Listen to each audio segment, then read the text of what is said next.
இந்த wall clock வாங்கி கிட்டத்தட்ட 2 வீக்ஸ் மேலே ஆச்சு. லாஸ்ட் வீடியோலேயே காட்டியிருப்பேன். அது ஆணி அடித்து மாட்ட ஆள் இல்லாமல் அப்படியே அனாதையாக கீழே கிடந்துச்சு. இன்றைக்கி ஒரு வழியாக எப்படியோ ஆணி அடித்து மாட்டியாச்சு. அப்புறம் இன்றைக்கி ஈவினிங் மேலே தான் விளாக் எடுக்கலான்னு ஸ்டார்ட் பண்ணேன்னா இந்த வெங்காயம் பூண்டெல்லாம் கொஞ்சம் இல்லாமல் இருந்துச்சு. அதெல்லாம் வாங்கி ஸ்டோர் பண்ணி வச்சுட்டு அப்படியே நைட்டு டின்னர் சமைக்க ஸ்டார்ட் பண்ணிட்டேன்.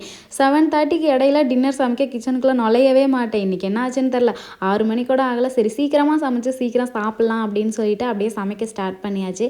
இட்லியும் கொத்தமல்லி சட்னியும் தான் வைக்கலான்னு வச்சேன்னா இந்த கொத்தமல்லி சட்னி வைக்கையில் வெங்காயம் தக்காளிக்கு ஈக்குவலாக ரொம்ப அதிகமாக மல்லித்தலை போடாமல் கொஞ்சம் கம்மி பண்ணி போட்டோம்னா டேஸ்ட் ரொம்பவே சூப்பராக இருக்கும். ட்ரை பண்ணி பாருங்கள்.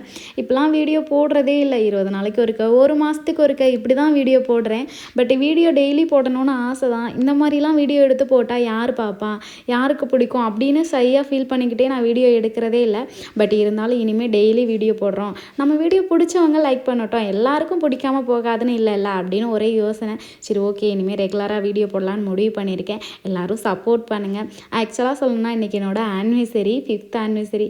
இப்போ தான் கல்யாணம் பண்ண மாதிரி இருக்குது. அதுக்குள்ளேயே 5 வருஷம் ஆயிடுச்சு. பட் ஹஸ்பண்ட் வெளியில் இருக்கனால ஸ்பெஷல் ஒன்றும் இல்லை. As usual